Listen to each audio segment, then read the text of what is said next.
Olá, sejam todos bem-vindos a mais um vídeo do nosso canal. Meu nome é Matheus e hoje estaremos falando sobre o capítulo 12 do livro de Daniel, que fala da cena dos acontecimentos finais e da segunda vinda de Cristo. Mas, como já é de nosso costume, vamos orar? Aqueles que quiserem me acompanhar.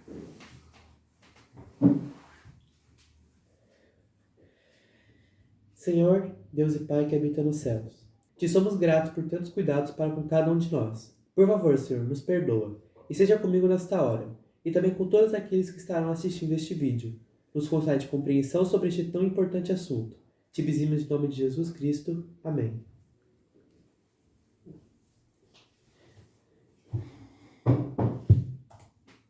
Bom, o assunto do capítulo 12 do livro de Daniel retrata as cenas finais da história deste mundo e, consequentemente, a segunda vinda de nosso Senhor e Salvador, Jesus Cristo.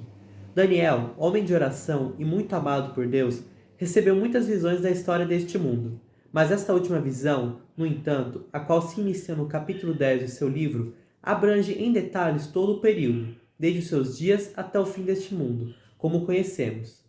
E o anjo Gabriel não deixou o profeta até lhe haver revelado a consumação de todos os acontecimentos futuros. Daniel é um profeta dos últimos dias, que oferece a história intermediária entre o seu próprio tempo e o tempo futuro, mas é sobre os eventos finais que ele dedica sua ênfase principal. Por 4 vezes em suas profecias, a expressão tempo do fim é repetida. Nos últimos dias é usado por 2 vezes, e fim da indignação e para muitos dias aparecem por uma vez cada. E as palavras de encerramento de Daniel foram: porém, segue tu o teu caminho até o final, pois tu descansarás e estarás na tua porção ao final dos dias.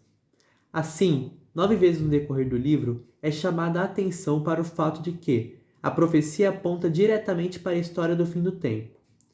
Quando a última visão de Daniel se iniciou, Daniel estava às margens do rio Tigre. Foi no 3º ano do rei Ciro. Dando início com o tempo em que ele viveu, Gabriel conduziu o profeta através da história da Pérsia. Mostrou-lhe as futuras conquistas de Alexandre e a divisão de seu império. Ele viu a atuação da literatura e da arte grega e assistiu essa influência se espalhar pela Itália, lá moldando o Quarto Reino e, finalmente, misturando-se com a verdade de tal modo a formar o papado. Daniel viu assim o próprio Anticristo, confirmado pelas armas no trono de Roma.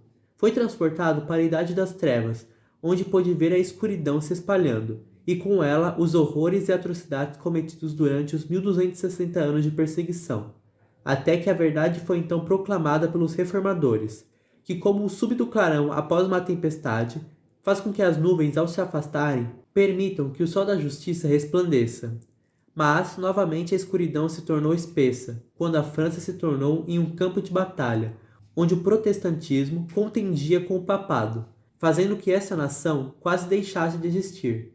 Tão amarga foi a luta entre os princípios da verdade contra o engano. Foi quando a própria existência de Deus foi negada, e por um tempo a ruína pendia como uma cortina de fumaça sobre aquele país. A ira de Deus foi retida naquele momento, mas assim como uma pessoa acometida por alguma doença incurável pode sobreviver, mas sempre portar no seu corpo os efeitos de tal doença, a França, ao sair da luta, ainda estava marcada com o horror de seu pecado. O guia profético conduziu o profeta e revelou-lhe a contenda entre as nações modernas. Daniel viu a luta final entre o norte e o sul, e apontou para Constantinopla como a sede do conflito nos últimos dias. As nações devem fixar seu olhar em direção aos atuais ocupantes daquela cidade e aguardar pacientemente a remoção dos turcos para a Terra Gloriosa, pois encontrarão o seu fim e ninguém os ajudará. Dando início ao nosso texto de hoje, no livro de Daniel, no capítulo 12, no verso 1. Vejamos. Naquele tempo, Miguel, o próprio Jesus Cristo, levantar-se-á, o grande príncipe que representa os filhos do teu povo, e haverá um tempo de tribulação, o chamado tempo de angústia, tal qual nunca houve desde que existiu nação até aquele tempo.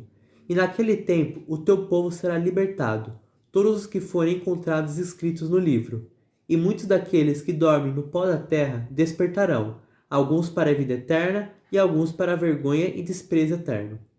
E aqueles que forem sábios brilharão como o esplendor do firmamento, e aqueles que converterem muitos para a justiça, como as estrelas, para sempre e sempre.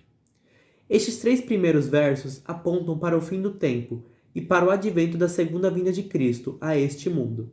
Vejamos agora algumas considerações, ao meu ver muito interessantes, do dedicado historiador e evangelista Stephen Haskell sobre os acontecimentos que antecedem as cenas finais deste mundo, descritas entre o capítulo 12 do livro de Daniel. Pode ler para nós, pai? Sim. O profeta observou com grande interesse o povo sobre o qual brilhava a luz do céu. De Babilônia ao final do tempo, uma corrente de ouro ligava o céu e a terra, como se os céus estivessem abertos e a pomba da paz descendo. Às vezes, o fluxo de luz se estreitava até a largura de uma mera linha de cabelo, mas nunca era inteiramente extinta. Em seguida, o profeta a viu alargando-se até iluminar o mundo todo. Essa luz seguiu os judeus durante centenas de anos, mas nos dias anteriores ao nascimento do Salvador, haviam poucas almas que vinculavam a terra ao céu. Com o advento de Cristo, uma inundação de luz encheu a terra, mas novamente a escuridão quase cobriu a face do sol. Os fluxos de luz eram numerosos ao se espalharem os cristãos por toda a terra, mas gradualmente, à medida que o profeta os seguia na visão, ficaram turvos e mais débeis. Nos dias de Lutero e dos reformadores, no entanto, o fluxo se ampliou novamente como feixes de luz perfurando a escuridão. Mas os dias de radiante brilho eram comparativamente poucos. O fim do período profético de 2300 dias-anos trouxe aos homens mudanças importantes no santuário celeste. Através de todos os tempos, Cristo pleiteou por seu povo. E se eram muitos ou poucos, seu amor foi sempre o mesmo. Finalmente, o grande sumo sacerdote entrou no Santo dos Santos. Para Daniel, a cena do juízo investigativo havia sido revelada. Ele viu o Filho, o próprio Cristo, aproximar-se do ancião de dias, o próprio Deus, o Pai. Os livros do céu foram abertos e os registros examinados. Repetidamente, as mãos perfuradas por pregos eram levantadas perante o grande juiz. Quando o nome de alguma alma arrependida era lido, o intercessor clamava: "Perdão, Pai, meu sangue, meu sangue." E o caráter cheio de cicatrizes. O registro maculado era coberto pela vida do Filho do Homem. Daniel viu tudo isso. Ele sabia que o povo de Deus deveria ser passado em revista perante o juiz de mundos. Mas no final da última visão, há outra cena. Enquanto os homens estão observando os movimentos das nações, enquanto clamam paz e segurança e se preparam para a guerra, o anjo de Deus é visto por Daniel passando através da terra e imprimindo um selo sobre a testa daqueles a quem esses raios celestes se estendem. Enquanto o anjo encontrar qualquer desses fiéis, Cristo ainda intercede. Mas finalmente, as asas do mensageiro batem rumo ao céu. Ao longo do vasto reino do Senhor ecoa o som: "Está feito." E Cristo, do interior do santuário celestial, proclama: "Está feito." Ele deixa de lado suas vestes sacerdotais e se prepara para estabelecer o seu reino. Amém. Sua obra mediadora está terminada. A porta de onde emanavam os raios de luz e misericórdia está fechada para sempre. Aqueles que foram selados devem agora se apegar a Deus totalmente pela fé, sozinhos durante um tempo de angústia qual nunca houve desde que houve nação. Daniel tinha visto os homens passarem por provações. Ele tinha visto Israel sendo provado, e os homens de todas as eras que foram fiéis a Deus e testados no ponto de fé. No entanto, em todos os casos anteriores, o teste tinha sido iluminado por um mediador. Agora, no entanto, não há intercessor, e o homem está sozinho. A misericórdia não mais lhe protege. É mais uma noite no Getsêmani e mais um dia de Calvário. Mais uma vez, as palavras são proferidas, não por um homem solitário, mas por multidões. Meu Deus, por que me abandonaste?" O suor de gotas de sangue rola de outras testas. A coroa de espinhos pode ser pressionada despercebidamente em muitas frontes. Os pregos do Calvário podem ser pregados sem dor adicional. O peso do exame de coração é grande entre os poucos fiéis ao recordarem que aquele pecado não confessado significa a morte. A mãe dos filhos de Zebedeu pediu para seus filhos um lugar à direita e outro à esquerda do rei em seu trono. O Salvador disse que o lugar pertencia àquele que bebesse do cálice do qual ele próprio devia beber. Esse é o cálice a ser bebido até a última gota pelo povo remanescente do tempo de angústia, pois eles são os únicos que devem ocupar a posição mencionada pela mãe de Tiago e de João. Os fiéis seguidores selados não são os únicos que sabem que o tempo de graça terminou, pois sobre os ímpios as 7 pragas estarão caindo, e delas ninguém escapa. O tempo de angústia para os ímpios será terrível, porque esses também bebem até a última gota do cálice da ira de Deus. 1000 cairão ao teu lado e 10.000 à tua direita, mas isso não chegará perto de ti. Mas os justos não sentem os efeitos das pragas. As montanhas tremerão e as ilhas fugirão. É então que a sepultura traz à vida uma parte de seus mortos. Na ressurreição de Cristo, uma multidão de todas as eras saíram de suas sepulturas. Eles foram vistos em Jerusalém e foram apresentados por Jesus como oferta movida em seu retorno ao céu. Então, pouco antes de sua segunda vinda, a terra entregará alguns dos que dormiam em seu seio, aqueles que transpassaram a Cristo quando estava pendurado na cruz, os que zombaram e escarneceram dele durante seu julgamento, como também aqueles que foram os responsáveis por sua condenação. Todos estes se levantarão para vê-lo vindo triunfante com o exército dos céus. Da mesma forma, um segundo grupo dos que sob a última mensagem dormiram em Jesus sairão para receber aquele para quem olharam e por quem viveram. Estes sairão para a vida eterna, mas os do primeiro grupo serão novamente mortos pelo esplendor da sua vinda. As vestes régias são colocadas, e o Salvador se prepara para reunir o seu povo. Por todo o céu a preparação continua. Anjos se apressam de um lado para o outro, e os habitantes dos mundos não caídos assistem a tudo com avidez. Ao formar-se o cortejo para acompanhar o rei, a lei de Deus, os 10 mandamentos, o fundamento do seu trono, pende do alto do céu a visão das multidões assustadas da terra. O Senhor fez conhecida a sua salvação. Ele mostrou abertamente a sua justiça à vista dos pagãos. Os homens que zombaram e escarneceram daqueles que obedeciam esta lei, agora a veem escrita no céu. Mais uma vez, o arco-íris mais brilhante é pintado sobre as ameaçadoras nuvens que pendem sobre a terra. A misericórdia e a justiça sempre estiveram presentes no relacionamento de Deus com os homens, até que se desviaram dele completamente. Para o grupo expectante, essa espera é uma renovação da aliança eterna feita com os antepassados, de que a herança deve pertencer aos fiéis. Vez após vez, o mesmo símbolo da eterna aliança ficou suspenso no céu, mas os homens não ouviram a voz de Jeová ao ele falar através do arco. Os céus declaram a glória de Deus, e o firmamento mostra o trabalho das suas mãos. Mas embora sóis, planetas e sistemas tenham sido estudados por cientistas, eles não conseguiram ver que em todos eles Deus tem retratado a organização de sua igreja e a história de seu amor pelo homem. A partir da criação do mundo, a própria ordem e disposição das estrelas declara o plano da redenção.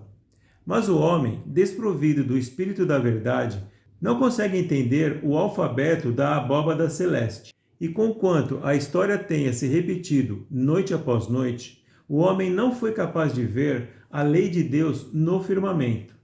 Jeová hoje nos aponta para as estrelas, para que possamos aprender a lição dada a Abraão, a quem ele chamou para a entrada da tenda e traçou a promessa do Salvador no céu. A estrela surgiu sobre Israel, e os sábios do Oriente, inspirados por Deus, sabiam que era a estrela do Cristo. Homens, valendo-se da habilidade dada por Deus, inventaram maravilhosos instrumentos para a pesquisa do céu. E Deus tem incentivado todo o esforço.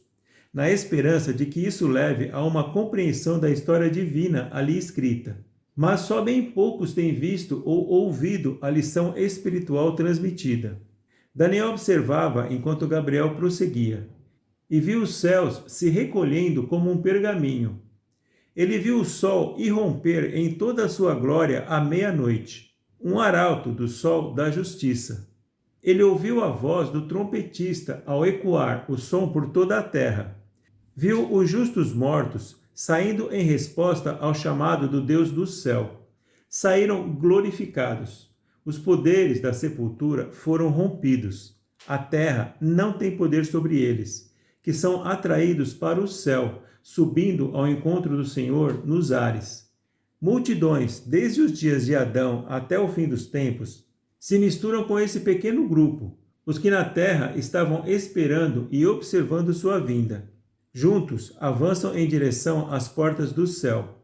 O vigia abre as portas de pérola, e novamente o coro de anjos canta a maravilhosa aleluia que foi entoada quando Cristo retornou com o pequeno grupo, no dia de sua ascensão. De fora, vêm as palavras: levantai as vossas cabeças, ó portões, e levantai, ó portas eternas, e o Rei da Glória há de entrar.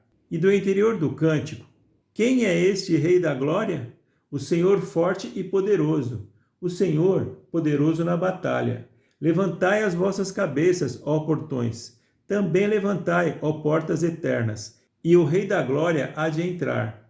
E eu olhei, e eis que o Cordeiro estava em pé sobre o monte Sião, e com ele 144.000. Num quadrado, ao redor do trono, estão agrupados aqueles que estavam vivos quando o Filho do Homem veio em poder. Ao verem o Cordeiro que foi morto desde a fundação do mundo, uma canção de triunfo brota de seus lábios.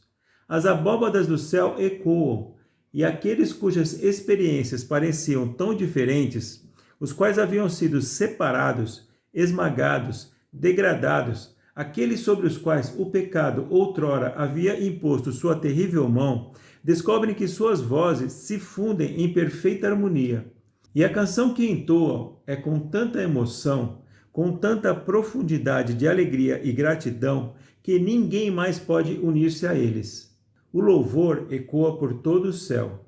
A imagem de Cristo e seu caráter é perfeitamente refletida por este grupo. Das profundezas mais extremas do pecado ao auge do céu, cada um deles, como uma pedra preciosa na coroa do Mestre, refletem seu caráter sob um determinado ângulo. E os 144.000 juntos completam o círculo da perfeição. Além deste grupo, que a partir de então atuará como ministros do Rei, tomando o lugar que esteve vago desde a queda de Satanás e seus anjos, foi visto outro grupo composto por aqueles que foram mártires, e os que foram arrebatados da cova da ruína. E mais uma vez é vista uma inumerável multidão que ninguém pode contar, com representantes de todas as nações, e famílias, e povos, e línguas. O número de pessoas que teriam povoado a terra, não tivesse o pecado penetrado, é reunido ao redor do Pai e do Filho. Cristo olha para eles, e apesar da lembrança da queda, da dor e da tristeza que o plano da salvação custou, ao ver o fruto do trabalho da sua alma, fica satisfeito. No meio de sua igreja redimida, o Salvador irrompe em cântico.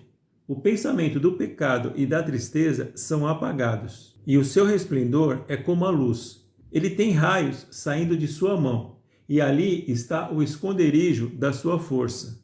O céu se curva em adoração, pois a vitória foi adquirida. Em seguida, Daniel vê a linguagem dos céus interpretada. O universo é composto de sóis, muitos deles mais poderosos do que o nosso, e cada sol é o centro de um sistema planetário. E cada planeta é acompanhado por seus satélites, uma vasta imensidão de círculos dentro de outros círculos, movendo-se em perfeita ordem, realizando as suas rotações, cada um em seu tempo designado, produzindo aos ouvidos do Senhor a música das esferas. A imensidão do espaço é preenchida com universos, e todos giram em torno do trono de Deus, todos mantidos em suas órbitas por raios do poder de seu trono de vida. Cada um brilha por intermédio de uma luz, a qual é refletida daquele que é a fonte da vida. Todos são guiados em seu caminho pelo olho daquele que está assentado no trono. Este é o modelo da ordem de Deus para a sua igreja na terra. A perfeita ordem dos corpos celestes é um padrão para a família e organização da igreja. Cada pequena organização deve brilhar como uma estrela. Deus olha com prazer para os grupos de adoradores que se movem em perfeita ordem, cada um se curvando à influência dos poderes superiores. Assim como é o poder de Deus no Sol, que segura a Terra em seu percurso, esse mesmo poder, operando através das organizações superiores na Terra, controla aqueles de menor poder. Na família, as crianças devem obedecer aos pais, e os pais devem obedecer a Deus. Tal como a Terra segue o Sol, e o Sol circula em torno do seu centro, o trono de Deus. A perfeição desse sistema irá caracterizar a última igreja, que terá desenvolvido o caráter que era almejado no Israel antigo. O povo de Deus é um povo peculiar, e suas peculiaridades refletem as virtudes de Cristo. Isso os torna aptos para se tornarem um sacerdócio real. Para Daniel, o anjo disse: aqueles que forem sábios, mestres, brilharão como o esplendor do firmamento. E assim, o profeta teve o privilégio de ver uma nação ou grupo de mestres entre os salvos, que levaram avante o trabalho que sua própria raça poderia ter realizado. Assim como Cristo foi um mestre que falava com autoridade a qual ninguém podia resistir, assim a igreja remanescente será de mestres, porque Cristo habita dentro deles. Foi uma bela visão a última cena que passou perante os olhos de Daniel. Muitas vezes, quando um começo parece promissor, o resultado é o desapontamento. Mas nesta cena final, há um glorioso triunfo. Aqueles que são resgatados das profundezas do pecado brilharão como as estrelas no firmamento. Obrigado. Continuando, verso 4. Porém tu, ó Daniel, fecha as palavras e sela o livro, até o tempo do fim. Muitos correrão para a frente e para trás, e o conhecimento será aumentado. A porção de tempo conhecida como o tempo do fim é tão distantemente assinalada como qualquer outro período profético. No seu início, a partir do ano de 1798, a mão da opressão foi retirada da lei de Deus, a qual havia sido mudada. No entanto, na linguagem de Apocalipse, continuou sendo profetizada, ainda que vestida de saco de crina. Ao mesmo tempo, a perseguição dos santos também havia terminado. Liberdade civil e religiosa estavam de pé, e em pleno direito perante todo o mundo. E Gabriel, vendo a liberdade concedida aos homens, explicou seus efeitos, dizendo: muitos correrão para a frente e para trás, e o conhecimento será aumentado.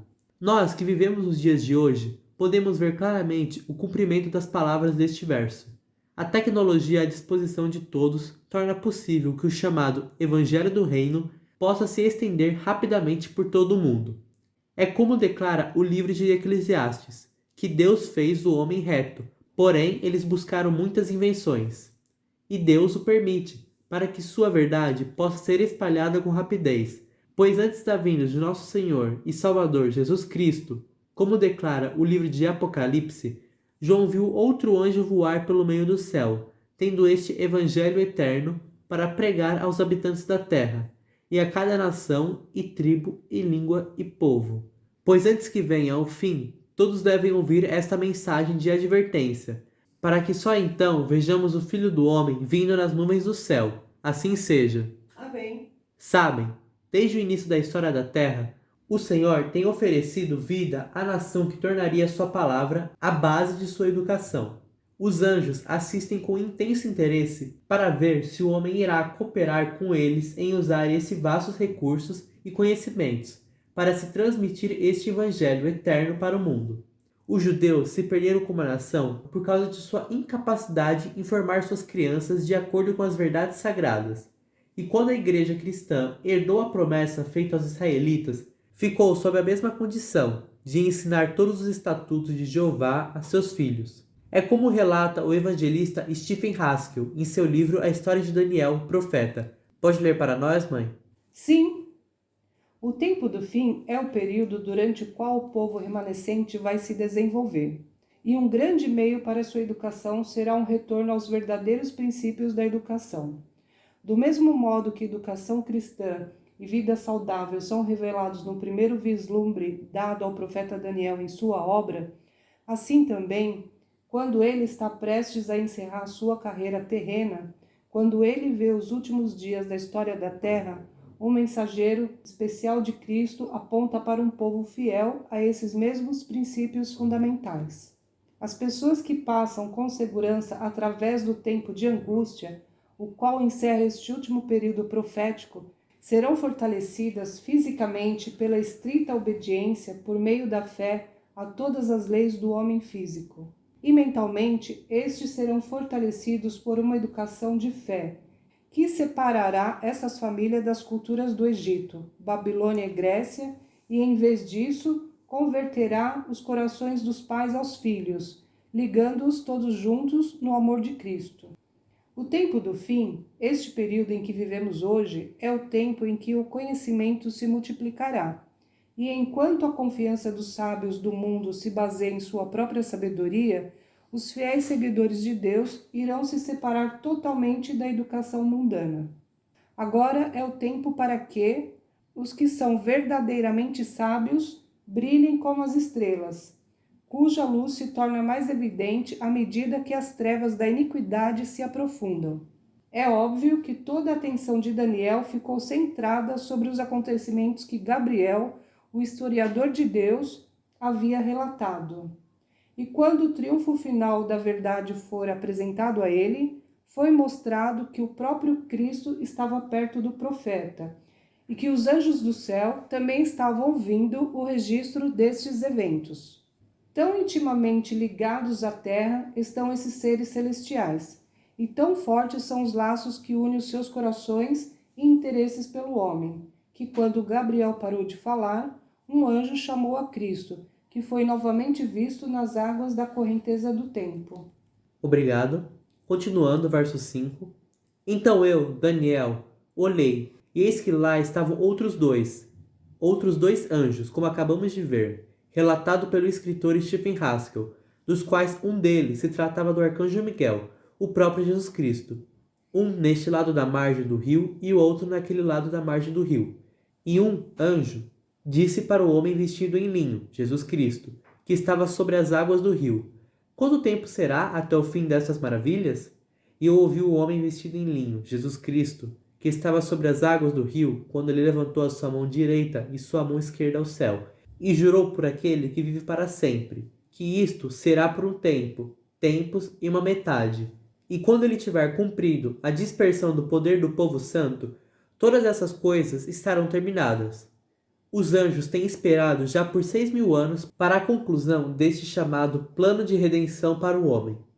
Eles têm assistido geração após geração para ver o número final de salvos ser formado, e têm visto um século passar após o outro século, e os habitantes da terra ainda permanecem aqui.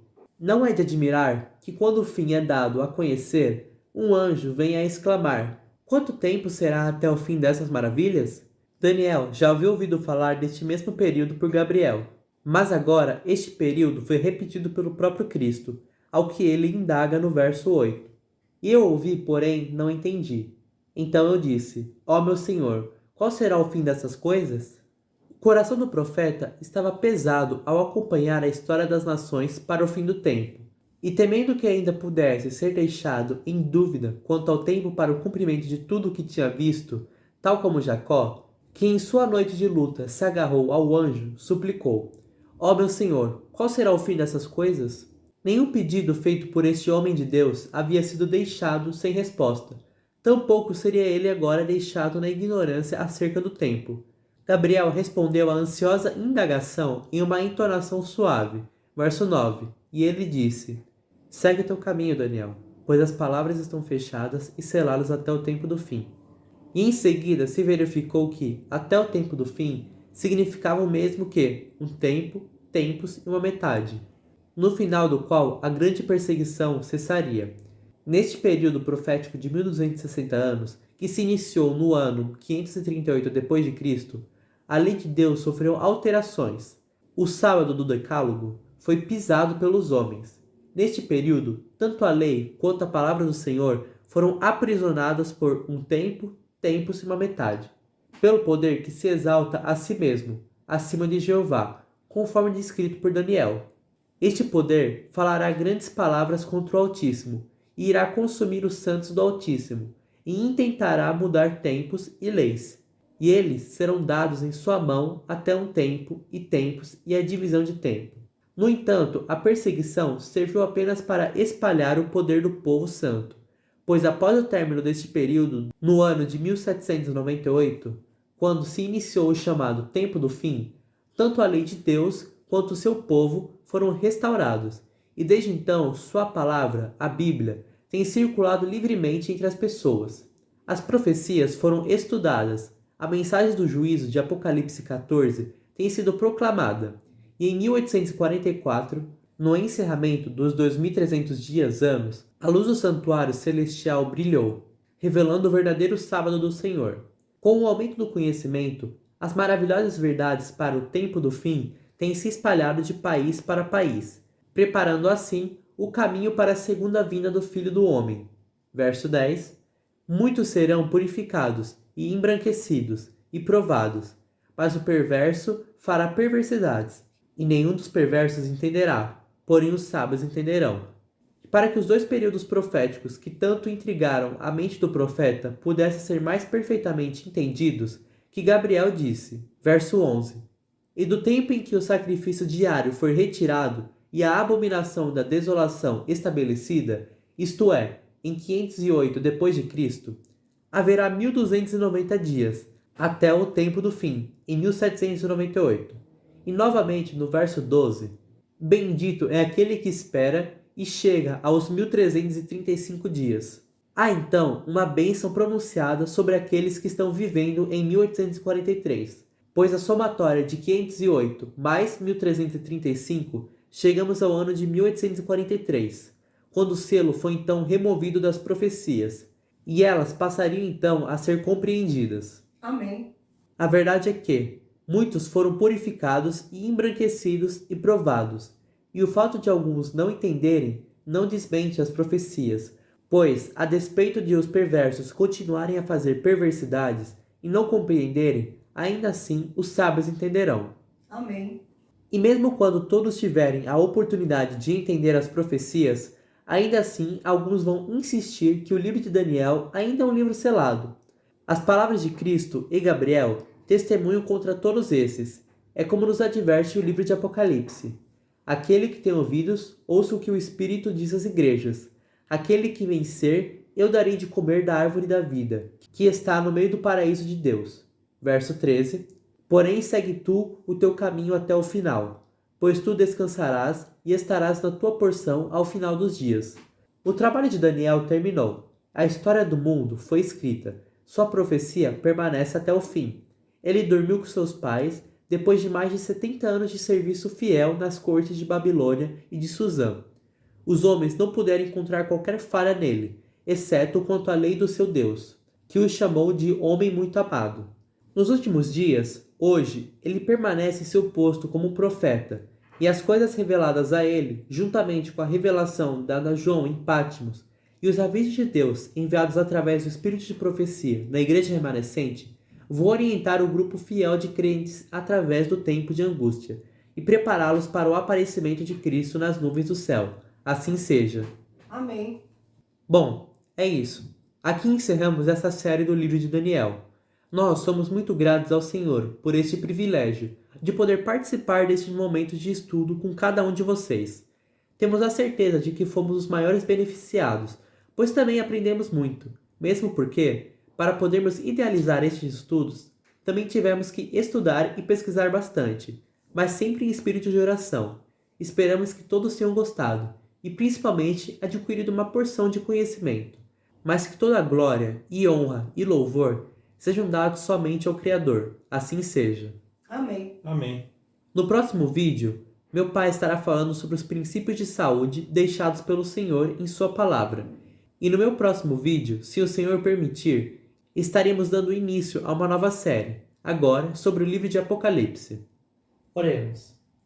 Senhor, te somos muito gratos pelo privilégio que nos tem concedido de participar da tua obra. Em nenhum instante nos sentimos dignos, pois sabemos que somos falhos, pecadores, mas também sabemos do teu amor, da tua graça e da tua misericórdia para com cada um de nós.